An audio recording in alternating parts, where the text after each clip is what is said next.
दिवसेंदिवस गुन्हेगारीचे प्रमाण वाढत चालले आहे, यासोबतच चोरांचं सुद्धा प्रमाण वाढत चाललेलं आहे। आता तर एका पोलीस अधिकाऱ्याच्याच घरी चोरी झाली आहे, त्यामुळे सोलापुरात ही एक विचित्र घटना घडली आहे असं म्हणायला या घटनेनंतर हरकत नाही।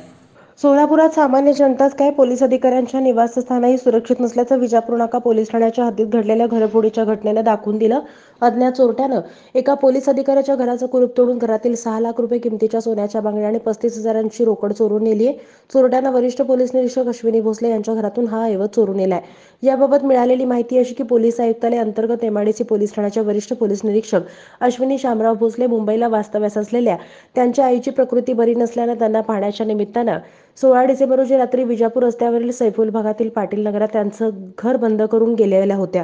18 डिसेंबरच्या सकाळी पोलीस कॉन्स्टेबल मंगेश गायकवाड यांनी वरिष्ठ पोलीस निरीक्षक अश्विनी भोसले यांना भ्रमणध्वनीवरून संपर्क साधला। त्यांच्या घराच्या दरवाजाचं कुलूप तुटलेलं असून दरवाजा उघडा असल्याचं कळवलं।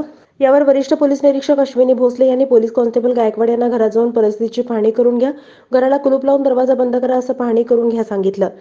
आईसोबत दवाखान्यात असल्यानं 22 डिसेंबर रोजी ते सोलापूरला आल्या। त्यांनी घरातली परिस्थितीची पाहणी केली, त्यावेळी कपाटातील सामान अस्ताव्यस्त पडल्याचं तसेच दागिन्यांची पाहणी केली, तेव्हा बेडरूममधील कपाटात ठेवलेल्या 120 ग्रॅम वजनाच्या 6 बांगड्या आणि 35,000ची रोकड मिळून आली नाही। अज्ञात चोरट्यानं त्या चोरून नेल्याची खात्री पटल्यानंतर वरिष्ठ पोलीस निरीक्षक अश्विनी भोसले यांनी विजापूर नाका पोलीस ठाण्यात फिर्याद दाखल केली। भोसले यांच्या फिर्यादीनुसार अज्ञात चोरट्यांनी त्यांच्या घरातून 6 लाख रुपये किमतीच्या 120 ग्रॅम सोन्याच्या 6 बांगड्या आणि 500 रुपये दराच्या 70 भारतीय चलनातल्या नोटा मिळून 35,000ची रोकड चोरून नेली असं सांगितलं। यानुसार या अज्ञात चोरट्याविरुद्ध गुन्हा दाखल करण्यात आलाय।